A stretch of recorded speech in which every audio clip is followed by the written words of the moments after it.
Hello dear children, good evening. Welcome to D K English Pathshala. आशा है कि आपकी तैयारी जो 13/5/2022 को होने वाला इंग्लिश का एग्ज़ाम है उसके लिए बहुत अच्छी चल रही होगी। तो आपकी तैयारी में ही हेल्प करने के लिए मैंने कुछ short answer type of questions का यहाँ कलेक्शन किया है, और ये short answer type of questions आपके लिए बहुत ज़्यादा हेल्पफुल होने वाले हैं एग्जामिनेशन के लिए। तो अगर आपने तैयारी कर रखी है तो इनको ऐड कर लीजिए, और ये वाले क्वेश्चंस आपके लिए बहुत हेल्पफुल होंगे। तो ये वीडियो हालांकि मैंने पहले बनाया था, लेकिन उस वीडियो में थोड़ी ऑडियो की प्रॉब्लम थी, तो उस ऑडियो की प्रॉब्लम दूर करने के लिए कुछ स्टूडेंट्स की डिमांड पर मैं वापस बना रहा हूँ। तो चलिए पहला क्वेश्चन लेते हैं। ये जो रैट ट्रैप वाला लेसन है उसी में से दिया गया है। पहला क्वेश्चन क्या है? How did the rat trap seller earn his livelihood? Rat trap seller अपनी लाइवलीहुड यानी आजीविका कैसे कमाता था? The rat trap seller earned his livelihood by selling rat traps. तो रैट ट्रैप सेलर क्या करता था? अपनी लाइवलीहुड को कमाने के लिए रैट ट्रैप सेल करता था, which were prepared by the material. और वो रैट ट्रैप्स कैसे प्रिपेयर होते थे? उस मटेरियल से जो अलग अलग वो गलियों से मांगता था। देखो इसमें एक वर्ड लिखा हुआ है स्ट्रेस लिखा हुआ है। स्ट्रेस की जगह स्ट्रीट्स होना चाहिए, STREETS। तो इसको आप करेक्ट कर लें। His business was not profitable. उसका बिजनेस प्रॉफिटेबल नहीं था, so he had to do begging. इसलिए उसे क्या करनी पड़ती थी? इसलिए उसे भीख मांगनी पड़ती थी, स्मॉल थीवरी, छोटी मोटी चोरियाँ करनी पड़ती थी, to live how somehow, कैसे तैसे ज़िंदा रहने के लिए। He wore torn clothes. उसने जो फटे हुए कपड़े वो पहनता था। His cheeks were sunken. और उसके गाल भी धंसे हुए थे। And hunger could be seen in his eyes. और उसकी आंखों में भूख आसानी से देखी जा सकती थी, यानी हमेशा वो भूखा ही रहता था। तो ये है रैट ट्रैप सेलर की ज़िंदगी। अब आपको पता ही होगा कि रैट ट्रैप सेलर एक दिन ऐसे भटकता भटकता, उसके पास रहने के लिए घर नहीं है, उसके पास खाने के लिए खाना नहीं है, तो वो एक दिन एक क्रॉफ्टर के घर पहुंच गया। क्रॉफ्टर किसको कहते हैं? क्रॉफ्टर कहते हैं जो बर्तन वगैरह बनाता है। तो उस वहाँ पहुँचने के बाद में उसका बहुत अच्छा वार्म वेलकम हुआ था। वार्म वेलकम उसको किसने दिया था? उसको उसी क्रॉफ्टर ने दिया था। क्यों वार्म वेलकम दिया था? क्योंकि क्रॉफ्टर भी बेचारा अलोन था, बीवी बच्चे उसके थे नहीं। तो उसको लगा जैसे ही कोई आया दरवाजे पर, तो उसको लगा चलो आज की रात तो कोई बात करने वाला मिला। सो दूसरा क्वेश्चन है, how did the crofter receive the rat trap seller? Crofter ने रैट ट्रैप सेलर को कैसे रिसीव किया? The crofter receive the rat trap seller warmly, यानी उसे बहुत अच्छा वेलकम दिया। ही ऑफर्ड हिम शेल्टर। उसने शेल्टर दी, रहने की जगह दी। ही ऑफर्ड हिम पॉरेज, दलिया दिया, तंबाकू रोल दिया, और उसके साथ में कार्ड्स वगैरह भी खेले। बीइंग वेरी इनोसेंट, वो बहुत इनोसेंट था बेचारा क्रॉफ्टर। उसने अपनी उसे सारी कहानी उसे सुना दी कि कैसे वो आयरन फैक्ट्री में काम करता था, और कैसे अभी एक गाय है उसके पास में, जो गाय बहुत अच्छा दूध देती है, उसको बेचता है, और उस दूध को बेच बेच कर वो पैसे कमाता है। और उसने उसे 30 क्रोनर्स भी दिखाए थे, उसने लास्ट महीने कमाए थे, which he had saved from his profession. तो इस तरह से क्रॉफ्टर ने रैट ट्रैप सेलर को वार्म वेलकम दिया। क्वेश्चन नंबर 3 देखते हैं। उसके बाद में क्या होता है कि ये रैट ट्रैप सेलर एक आयरन फैक्ट्री में पहुंचता है, जिसका नाम होता है रैम्सजो आयरन फैक्ट्री। ये क्रॉफ्टर के पैसे चुरा के रैम्सजो आयरन फैक्ट्री में पहुंच जाता है, और वहाँ आयरन फैक्ट्री में जब पहुंचता है तो वहाँ का जो मालिक होता है आयरन मास्टर, वो इंस्पेक्शन पे आता है। तो वो उसको मिस आइडेंटिफाई कर लेता है, उसे लगता है कि ये उसका पुराना दोस्त है। तो ये जो पेडलर या रैट ट्रैप सेलर जो होता है, ये अपनी आइडेंटिटी नहीं बताता है कि कुछ पैसे वैसे मिल जाएंगे, इसी उम्मीद में बताता नहीं है। और फिर वो उसको अपने घर ले जाता है आयरन मास्टर पैडलर को। और जब वहाँ नहा धो के पैडलर कमरे से बाहर आता है, यानी रैट ट्रैप सेलर जब उस कमरे से बाहर आता है, तो उसको देखते ही वो पहचान जाता है कि ये तो मेरा दोस्त नहीं है। तो वो उसको निकालना चाहता है। तब एडला विल्मनसन, जो आयरन मास्टर की डॉटर है, वो उसके खिलाफ जाना चाहती है। तो यही क्वेश्चन आया कि why did Edla go against her father? Edla अपने पापा के खिलाफ क्यों गई? When he asked the peddler to go, जब उसके पापा ने पैडलर को वहाँ से जाने के लिए कहा। तो when the iron master realise this mistake, जब आयरन मास्टर को अपनी गलती पता पड़ी, ही आस्क्ड द पैडलर, उसने पैडलर को तुरंत बोला to go from his home, उसके घर से जाने के लिए। बट एडला, लेकिन जो एडला उसकी बेटी थी, केम इन पैडलर्स डिफेंस, वो पैडलर के डिफेंस में आ गई। She said that it was not his fault, कि ये उसकी गलती नहीं है, as he had refuse to come to their home, क्योंकि उसने तो पहले ही मना कर दिया था घर आने के लिए। दे हैड फोर्स्ड हिम, उन दोनों ने मिलकर उसको फोर्स किया था। ही वॉज देयर गेस्ट, वो उनका मेहमान था। It was their duty to offer him comfort, तो ये उनकी ड्यूटी बनती है कि उसे कम्फर्ट दें, फूड दें, शेल्टर दें। She thought that the peddler was always in fear of police, उसे लगता था कि इस पैडलर को हमेशा पुलिस का डर सताता है। Therefore she wanted to make his at least one day free of tension and fear, इसलिए वो चाहती थी कि कम से कम उसका यार एक दिन तो टेंशन और फियर से मुक्त हो। इसलिए वो अपने पापा के खिलाफ चली गई।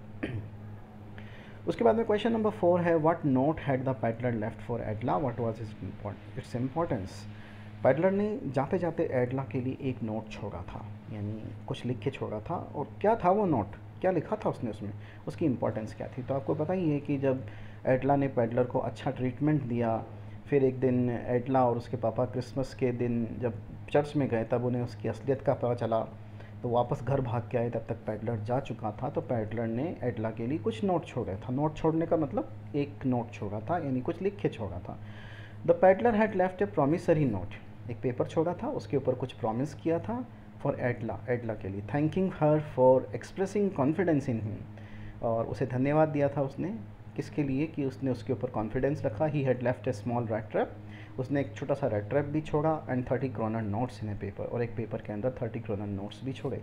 ही requested her to return the money to the crofter, उसने उसे रिक्वेस्ट किया कि वो जो पैसा है वो क्रॉफ्टर को लौटा दिया जाए। At the end of the letter, और लेटर के एंड में ही signed as Captain von Stahle, उसने कैप्टन वॉन स्टेहल के रूप में साइन किए, विच सिग्निफाइड, जो इस बात का संकेत था, that he had made up his mind to be a good man, कि उसने डिसाइड कर लिया था कि वो एक अच्छा आदमी बनकर दिखाएगा। तो इसका मतलब क्या हुआ कि आखिर एडला का अच्छा व्यवहार, एडला के अच्छे व्यवहार ने उस पैडलर को पूरी तरह से बदल दिया। अब ये जो 5वां क्वेश्चन है ये है आपके इंडिगो वाले लेसन में। इसमें एक किसान का जिक्र है जिसका नाम है राजकुमार शुक्ला, और उसी से सारी कहानी बनती है। राजकुमार शुक्ला एक किसान था जो गांधी जी के पास में पहुंचा था अपनी समस्या के निवारण के लिए, अपनी समस्या के सॉल्यूशन के लिए। तो क्वेश्चन यहाँ से आता है कि how was Rajkumar Shukla A resolute man. आप कैसे कह सकते हैं कि राजकुमार शुक्ला एक रेजोल्यूट आदमी था। रेजोल्यूट आदमी कौन होता है? रेजोल्यूट आदमी वो होता है जो अपने बनाए हुए मोटिव पर पूरी तरह से कायम रहता है और उसको पाने के लिए, उस सफलता को पाने के लिए हमेशा उसके पीछे पीछे भागता है, यानी काफ़ी दृढ़ निश्चयी जिसको हम बोलते हैं, डिटरमिन्ड बोलते हैं जिसको, वही राजकुमार शुक्ला के बारे में पूछा गया। तो Rajkumar Shukla wanted to meet Gandhi ji. Rajkumar Shukla Gandhi ji से मिलना चाह रहा था। क्यों मिलना चाह रहा था? In connection with the problems being faced by the peasants in Champaran. Champaran में जो किसानों की समस्याएं थी उनकी प्रॉब्लम्स को दूर करने के लिए वो मिलना चाह रहा था। Gandhi ji asked him to wait for the time. Gandhi ji ने उसे थोड़ा समय इंतजार करने के लिए कहा। He followed Gandhi ji everywhere wherever he went. उसने गांधी जी को जहाँ कहीं गांधी जी गए उनके पीछे पीछे वो चला। At last Gandhi ji had to give him a specific date and time. और लास्ट में क्या हुआ? गांधी जी को स्पेसिफिक डेट और टाइम देनी पड़ी। इन दिस वे, इस तरह से हम कह सकते हैं कि राजकुमार शुक्ला एक रेजोल्यूट मैन था। अगला question, why did Gandhi ji agree on the refund of 25% amount. जब गांधी जी को किसानों की प्रॉब्लम पता चली तो वो किसानों के लिए, उन्होंने कभी किसानों को एकजुट किया। फिर उसके बाद में उन्होंने किसानों के लिए काफ़ी एविडेंस जुटाए। एविडेंस जुटाने के बाद में ब्रिटिश अधिकारियों के साथ में उनकी मीटिंग हुई। मीटिंग में तय हुआ कि ठीक है, पैसा देने को हम वापस तैयार हैं, लेकिन पैसा देने को तैयार है, कितना पैसा दें? तो गांधी जी ने कहा कि 50% देना पड़ेगा। लेकिन ब्रिटिशर्स तो अड़ गए, बोले कि नहीं, हम तो 25% ही देंगे। तो उनको, ब्रिटिशर्स को लगा कि गांधी जी 25% की बात सुन के छोड़ देंगे, लेकिन उन्होंने छोड़ा नहीं और वो 25% अमाउंट पर ही एग्री हो गए। तो आखिर उसके पीछे क्या रीज़न था? तो Gandhi ji preferred attack on the self respect of British officials than the amount of the refund. तो गांधी जी के लिए जो रिफंड का अमाउंट था वो इम्पॉर्टेंट नहीं था। उनके लिए इम्पॉर्टेंट चीज़ थी कि जो ब्रिटिश अधिकारी हैं उनके स्वाभिमान पर अटैक किया उन्होंने। अकॉर्डिंग टू हिम, उनके अनुसार the amount of the refund was not important. Refund का अमाउंट इम्पॉर्टेंट नहीं था। The important thing was that, important thing ये थी कि ब्रिटिश लोगों को अपनी इज्जत गंवानी पड़ी थी। पीजेंट्स आल्सो रियलाइज, और किसानों को भी समझ में आ गया कि उनके भी राइट्स हैं, उनके भी अधिकार हैं, और उनके पास लोग भी हैं गांधी जी जैसे जो उनकी रक्षा कर सकते हैं। They got rid of the fear of British, और उन्हें ब्रिटिश लोगों के डर से मुक्ति मिल गई। दे डेवलप्ड ए कन्विक्शन, और धीरे धीरे उनका एक कन्विक्शन डेवलप हो गया that the British could not order them in their on country, कि ये ब्रिटिश के लोग जो हैं, ब्रिटेन के लोग, ये हमें हमारे ही देश में ऑर्डर नहीं कर सकते। इसलिए गांधी जी 25% अमाउंट पर एग्री हो गए। उनको मालूम था कि ये सब चीज़ें होंगी, इसलिए उन्होंने अमाउंट को इम्पोर्टेंस नहीं दी। किसको इम्पोर्टेंस दी? खाली इसको इम्पोर्टेंस दी कि ये लोग पैसा वापस दे रहे हैं। क्वेश्चन नंबर 7 देखिए, why did Gandhi ji refuse to take the help of Charles Freer Andrews. तो गांधी जी ने जब चंपारण एपिसोड ख़त्म कर लिया, चंपारण एपिसोड फार्मर्स के पक्ष में जीत लिया, तो उन्होंने वहाँ चंपारण के लोगों के लिए काफ़ी उनकी सामाजिक और आर्थिक स्थिति सुधारने के लिए बहुत कोशिश की। तो वहाँ पर एक अंग्रेज़ था चार्ल्स फ्रीयर एंड्रयूज़, जो गांधी जी का बहुत बड़ा फ़ैन था। वो गांधी जी के साथ में उनकी टीम में शामिल होना चाहता था। तो जो आसपास के लोग थे, इंडियन लोग, वो भी चाहते थे कि वो उनमें शामिल हो जाए, लेकिन गांधी जी ने मना किया। क्यों मना किया? Charles Freer Andrews was a pacifist. Pacifist कौन होता है? पैसिफिस्ट वो होता है जो विश्व की शांति के लिए कोशिश करता है। तो Charles Freer Andrews was a pacifist, जिसने you have developed a great liking for Gandhi ji, जो गांधी जी को बहुत पसंद करता था। The lawyer friends of Gandhi ji thought, तो गांधी जी के जो लॉयर फ्रेंड्स थे उन्होंने सोचा it was a good idea to have an Englishman, कि ये बहुत अच्छी चीज़ रहेगी कि एक अंग्रेज़ को हम अपने दल के अंदर शामिल कर लें और वो हमारी तरफ से अंग्रेज़ों के खिलाफ ही लड़े। एंड्रयूज़ आल्सो वाज विलिंग, उसकी भी इच्छा थी, बट गांधी जी रिफ्यूज़, लेकिन गांधी जी ने इनकार कर दिया। अकॉर्डिंग टू हिम, उनके अनुसार this would show the weakness of their heart, इससे उनकी हार्ट की जो कमज़ोरी, हार्ट की कमज़ोरी का मतलब है उनकी जो कमज़ोरी है वो सामने आएगी। They were fighting for a just cause, कि वो एक बिल्कुल न्याय संगत कॉज के लिए लड़ रहे हैं। Therefore they should rely on themselves, इसलिए उन्हें दूसरों पर भरोसा नहीं करना चाहिए। किस पर भरोसा करना चाहिए? अपने आप पर भरोसा करना चाहिए। नेक्स्ट क्वेश्चन है, why did Gandhi ji chide the lawyers? Gandhi ji ने लॉयर्स को क्यों डांटा? चाइड का मतलब होता है डांटना। तो गांधी जी चाइडेड द लॉयर्स, गांधी जी ने लॉयर्स को इसलिए डांटा because they were charging a big fee from the poor peasants, क्योंकि वो बेचारे गरीब किसानों से इतनी बड़ी बड़ी फीस ले रहे थे। ही also raised A question on the court cases, उन्होंने कोर्ट केसेस के ऊपर भी क्वेश्चन उठाया। अकॉर्डिंग टू हिम, उनका क्या कहना था कि all the peasants were fear stricken, कि ये सारे के सारे जो किसान हैं ये सब डर से बुरी तरह से जकड़े हुए हैं। Court cases would not be help, इनकी कोर्ट केसेस से कोई हेल्प नहीं होगी until they got rid of the fear, जब तक कि इनका डर ख़त्म ना हो जाए। तो पहले इनका डर ख़त्म करो, कोर्ट केसेस बाद में देखेंगे। अगला जो क्वेश्चन है वो पोएम है किट्स की अ थिंग ऑफ ब्यूटी, उसमें से लिया गया है। तो क्वेश्चन देखिए, which things cause suffering and pain? कौन कौन सी चीज़ें हैं जो सफरिंग एंड पेन यानी पीड़ा और दर्द देती हैं? तो किट्स ने कुछ चीज़ों को एनलिस्ट किया था, उन चीज़ों के नाम ही यहाँ लिखे हुए हैं। The disappointment, the shortage of noble people in the world, sad days, unhealthy and over-darkened ways being used by people in search of money and fame are some of these factors which cause suffering and pain. तो जैसे disappointment यानी जो निराशा disappointment हमें आता है, किससे आता है वो डिसअपॉइंटमेंट? क्योंकि दुनिया में अच्छे लोग नहीं रहे, दिन बहुत ख़राब था। Unhealthy and over darkened ways being used by people in search of money, पैसे के लिए और फेम पाने के लिए जो लोग गलत तरीके यूज़ कर रहे हैं, ये सभी चीज़ों के कारण हमारे मन में सफरिंग और पेन आता है। सफरिंग यानी पीड़ा होती है, हमें दर्द होता है, और इस दर्द को हटाने का काम कौन करता है? Beautiful things. उसने फिर आगे एग्जाम्पल दिए थे ब्यूटीफुल थिंग्स के। Explain the metaphor used in the poem a thing of beauty. Keats ने थिंग ऑफ ब्यूटी में एक मेटाफर का यूज़ किया गया, लास्ट 2 लाइन्स में यूज़ किया गया है। उसमें कहा गया है कि ब्यूटी एक फाउंटेन है, किसका? इमॉर्टल ड्रिंक का। Immortal drink of beauty which is being poured onto us from the heavens brink by the almighty God, यानी जो आसमान का किनारा है यानी स्वर्ग का किनारा है, वहाँ से भगवान उसको हमारे लिए ऊपर से उंडेल रहे हैं। तो ये क्या मेटाफर था? The poet has used a beautiful metaphor.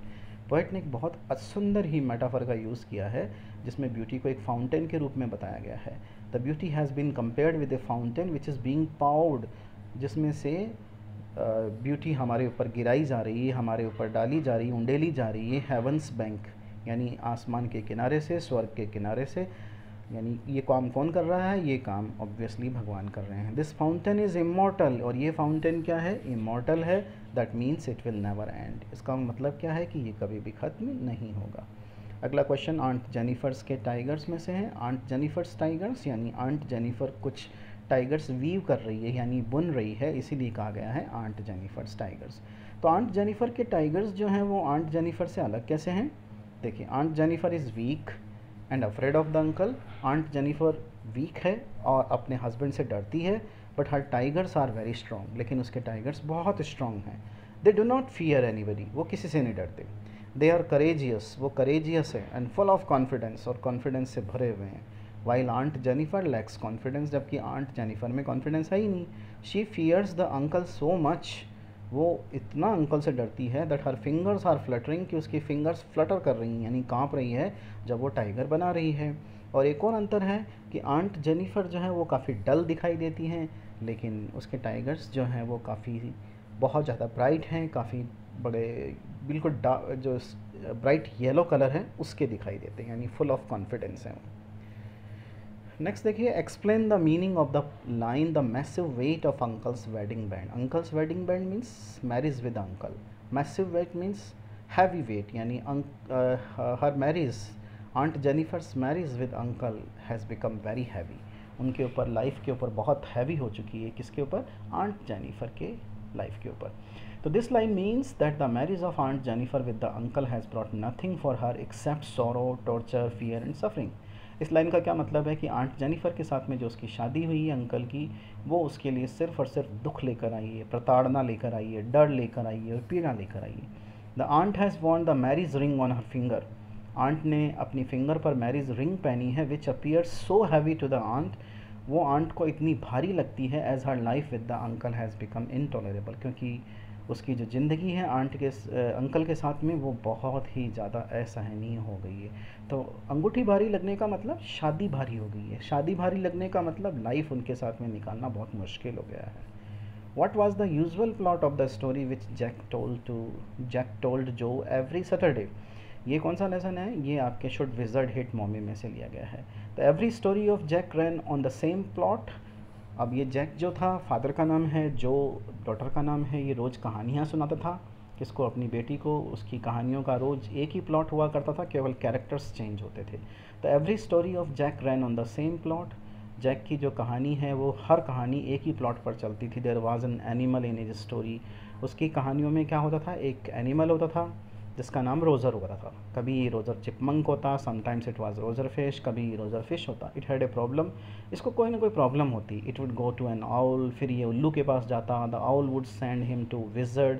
Owl फिर उसे विजर्ड यानी जादूगर के पास भेजता। The wizard would solve his problem, wizard उसकी प्रॉब्लम सॉल्व कर देता। He would ask for payment, और फिर पेमेंट मांगता, which was more than what रोज़र had, और वो पेमेंट हमेशा जितना रोज़र के पास में था उससे ज़्यादा ही होता।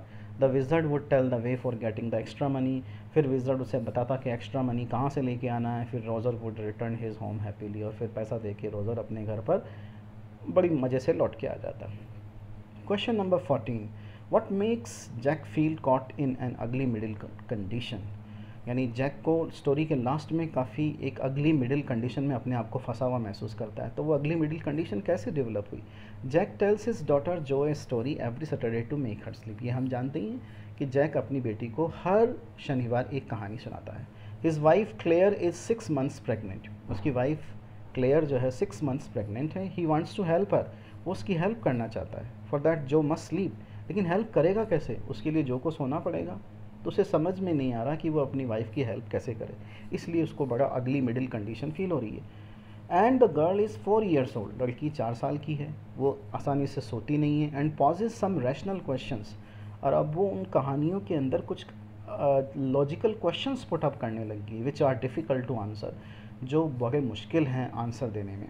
ही wants his daughter to develop moral sense, तो वो एक कहानी सुनाकर अपनी बेटी को मॉरल सेंस डेवलप करना चाहता है। बट जो प्रिफर्स हैप्पीनेस, लेकिन जो हैप्पीनेस प्रिफर करती है, और तो इसलिए उसके दिमाग में काफ़ी अगली मिडिल कंडीशन चल रही होती कि वो कैसे अपनी बेटी को समझाए कि क्या सही है और क्या गलत है।